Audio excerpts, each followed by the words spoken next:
What up, y'all? Manase here, and welcome back to another episode of Mintermission. And it's Halloween season, which means it's time to talk about horror movies. And as you can see, I'm dressed up as the Cat in the Hat for the occasion.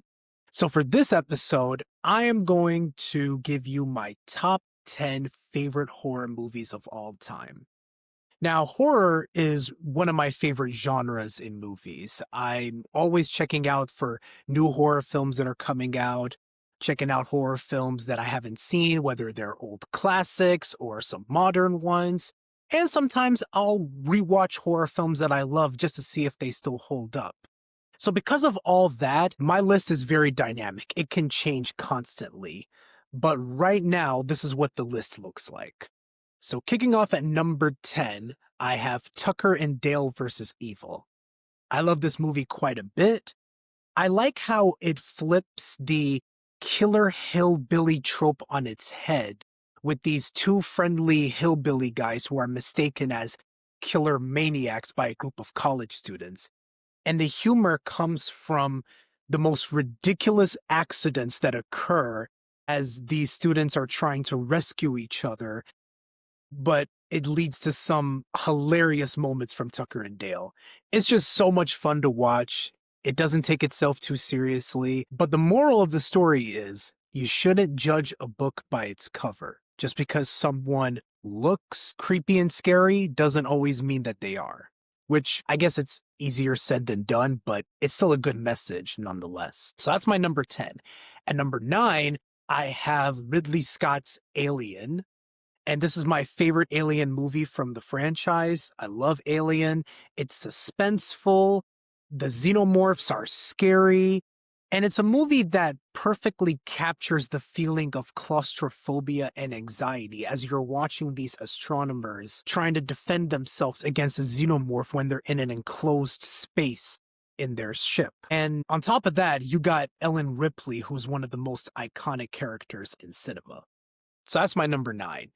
At number 8, I have A Nightmare on Elm Street. One of the coolest concepts for a franchise is to have a character that can enter your dreams, control the environment of the victims, and if they kill you in your sleep, you're dead in real life. And I think that's what makes Freddy Krueger such an iconic character.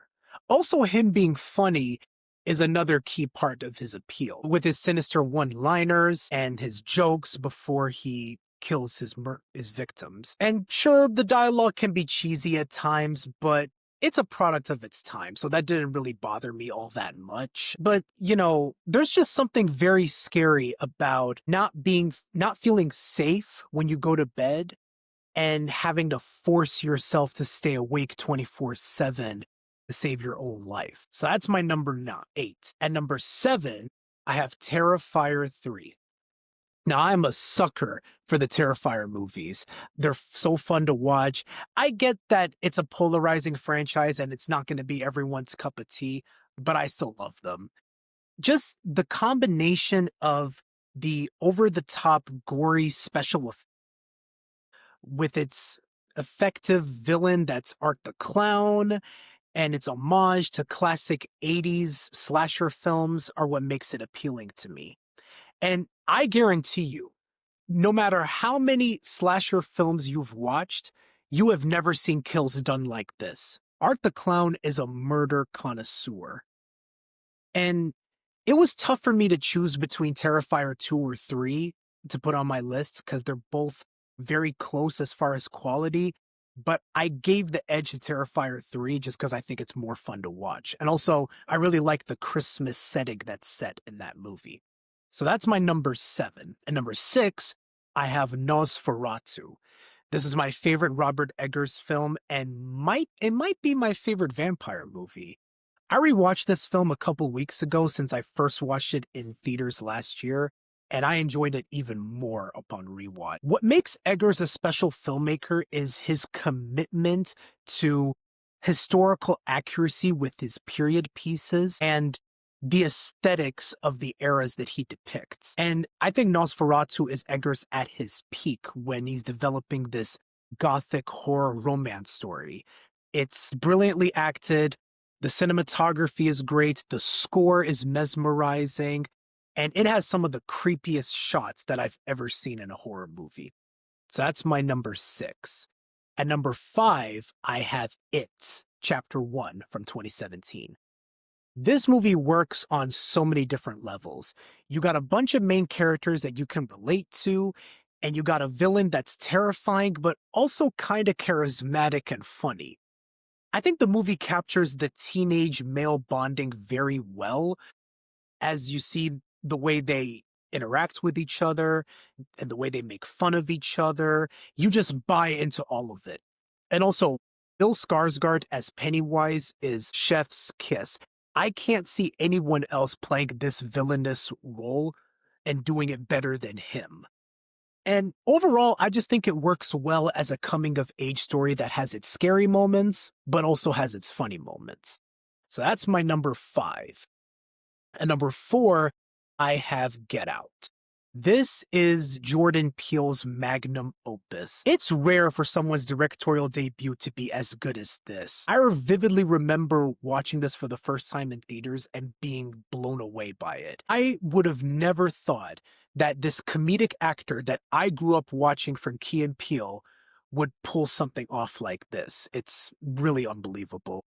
And you could definitely make the argument that this movie pushed the psychological elevated horror subgenre forward by blending horror with potent social commentary about racism and cultural appropriation. And also, some people say that you can't rewatch this film after knowing the twist, but I strongly disagree with that. I think it gets better and better the more you watch it. So that's my number 4. At number 3, I have Evil Dead 2. The Evil Dead series is one of my favorite horror franchises, and Evil Dead 2 is my favorite one from it because I think it balances the horror elements with the Sam Raimi isms the best. If you've watched Sam Raimi's work, you would know that his projects tend to be very campy, which I love. I don't mind that at all. But Evil Dead 2 stands out from shifting the franchise from the pure horror of the first Evil Dead movie to a more gory, more slapstick, humorous tone that revitalized the franchise while keeping the same spirit of the original Evil Dead film. So that's my number 3. At number 2, I have Hereditary. This is Ari Aster's directorial debut, and it's just one of those films that stuck with me after watching it for the first time. I just couldn't get it out of my head. At its core, it's a story about a family being torn by grief, and Ari Aster blends this realistic familial drama with supernatural horror. And I'll be honest, there were parts of this film that went over my head after watching it the first time, so it took a second watch for it to click and for me to realize how incredible this movie is. Also, I have to talk about Toni Collette. Man, her performance as the lead character in Hereditary is, without exaggeration, one of the best performances I've ever seen on screen. I don't think she got enough credit for how good she was in this. It's blasphemous to me that she didn't even get nominated for an Academy Award. It's ridiculous. So that's my number 2. And number 1, my favorite horror movie of right now is The Shining. There's no other film like The Shining. And it gets better and better to me the more I watch it. I think what's so special about this movie is that Stanley Kubrick did such an amazing job of making it terrifying, but not in the conventional sense. And what I mean by that is that he made it scary without having to rely on jump scares or an excessive amount of gore, which a lot of horror films typically do. He does it by building this psychological tension and dread as you're watching Jack Torrance's descent into madness, and you feel nothing but anxiety for his wife and son throughout the whole film. And then you have the acting. You have Jack Nicholson acting his ass off. You have Shelley Duvall, rest in peace, acting her ass off.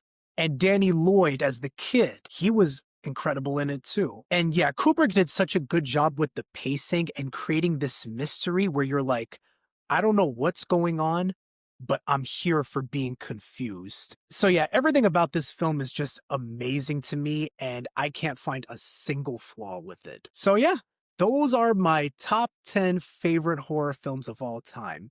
Thank you guys for watching. Please leave a like and subscribe to the channel.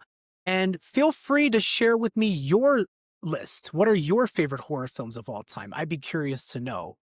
Peace.